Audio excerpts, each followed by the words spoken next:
What if I told you there is a secret natural instruction manual for growing food that ancient people followed, but somehow we completely forgot?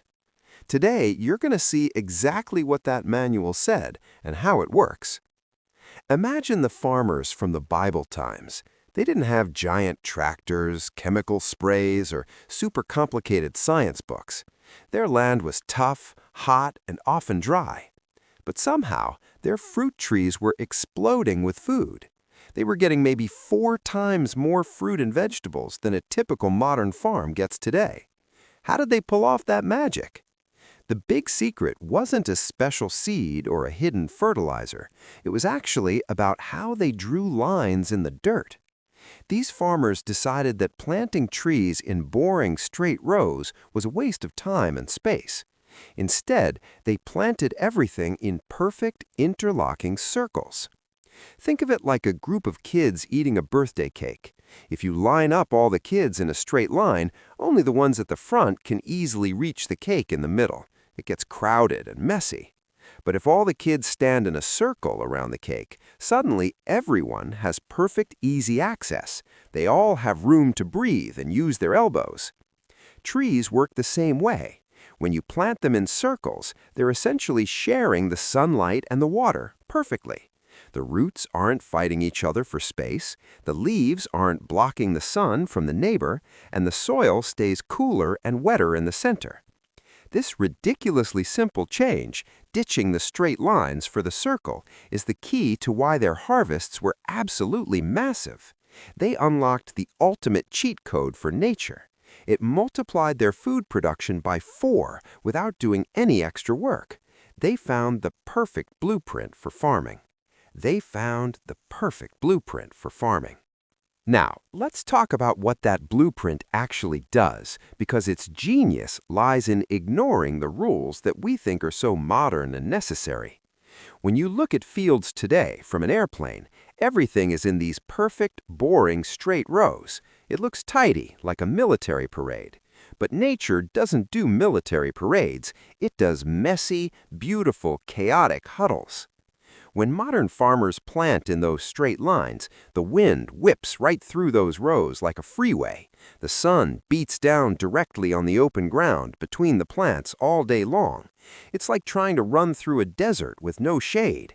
All the water you put down, whether it's rain or sprinklers, just evaporates instantly, or it runs off the hard, dry soil before the roots can even take a proper drink. Straight lines are a recipe for wasting sunlight, wasting water, and stressing out your plants. The ancient biblical farmers knew this was stupid. They realized that if you treat a tree like a lonely soldier standing at attention, it's going to suffer. But if you put that same soldier into a tight squad, they can protect each other. The circle isn't just a nice pattern, it's a fortress. When they put those trees or plants into a tight ring, they immediately blocked the wind. The leaves on the outside trees caught the wind and broke its speed, so the air inside the circle stayed calm and cool. Imagine trying to light a tiny campfire on a really windy day. If you don't build a little wall of rocks around it, the wind blows the heat right out. The trees were the wall of rocks. This tiny change created a secret little weather system inside the circle, a perfect bubble. The leaves that fell from the trees inside the circle didn't get blown away. They stayed right there in the middle. Over time, those dead leaves turned into a thick, spongy blanket of natural mulch. Think of that blanket like a gigantic kitchen sponge sitting right in the middle of your field. When it rained, that sponge sucked up every single drop of water and held onto it. It wouldn't let the water run away, and it wouldn't let the sun bake the soil underneath it. It kept the ground cool and damp all the time. This is the key to the 400% secret.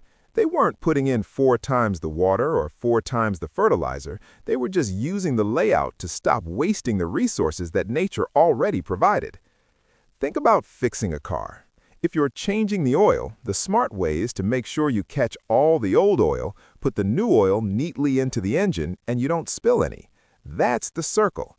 Every resource, sunlight, rain, nutrient runoff, is captured and efficiently reused. Now imagine changing the oil, but you spill 3/4 of the new oil on the garage floor, and you leave the old oil filter lying on the engine block. That's the straight line. You did the same amount of work, but 3/4 of your effort went straight into the trash. Their circular farming was just common sense applied to gardening. It was the neat mechanic versus the messy one. The plants weren't competing against their neighbors in a never-ending line for resources. They were actively sharing and cooperating, like neighbors who all chip in to buy a community pool. Everyone benefits equally. The outer ring plants took the beating from the sun and the wind, creating the shield. The inner plants, protected and nourished by the spongy center, grew huge and strong. The roots didn't have to fight because they were all digging towards that damp, rich center. This layout wasn't just efficient, it was self-sustaining. It took less effort year after year because the plants were doing the maintenance themselves. It was an automatic farm system centuries before we invented electricity. Now we get to the good stuff, the 400% secret. It sounds crazy, right? But it's simple math based on not wasting anything. This circle layout solved the 3 biggest problems every farmer faces: wind, sun, and water loss. Think about a single plant standing alone on a hill. When the brutal summer wind hits it, the plant spends all its energy holding on. Its roots are busy anchoring it down, and its leaves are getting frayed. It doesn't have the energy left over to make big fruit or tons of seeds. It's too busy surviving. In the circle, though, the plants are huddled up like football players. The wind hits the tough outer ring and just swirls around the outside. The inner plants barely feel it. They don't have to fight. Since they aren't fighting for survival, they can put all their energy into production. They get huge leaves, which means they can drink up more sun, and they produce way more fruit. That's the first 100% increase just from eliminating stress. The second huge gain comes from water retention. You know how when it rains on a flat field, the water just runs off and takes all the good dirt with it? That's wasted effort. The farmers in the biblical era learned how to turn the circle into a giant bathtub. They would actually mound the dirt a little higher around the outer edge, so when the rain fell, it didn't run away. The water was trapped inside the ring, where the spongy, rich soil we talked about just sucked it all down. It created this underground secret reserve of water. The plant's roots didn't have to spread out miles looking for a drink. They just went straight down to the communal well the circle had created.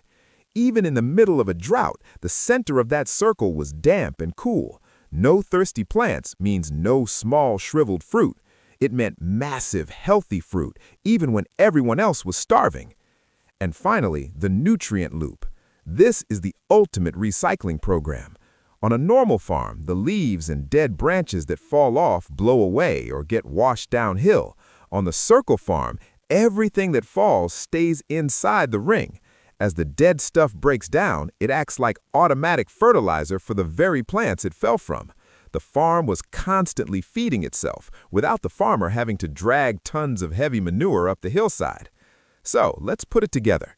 You have plants that are totally protected from the elements. You have plants that never run out of water, and you have plants that are constantly eating the richest natural fertilizer.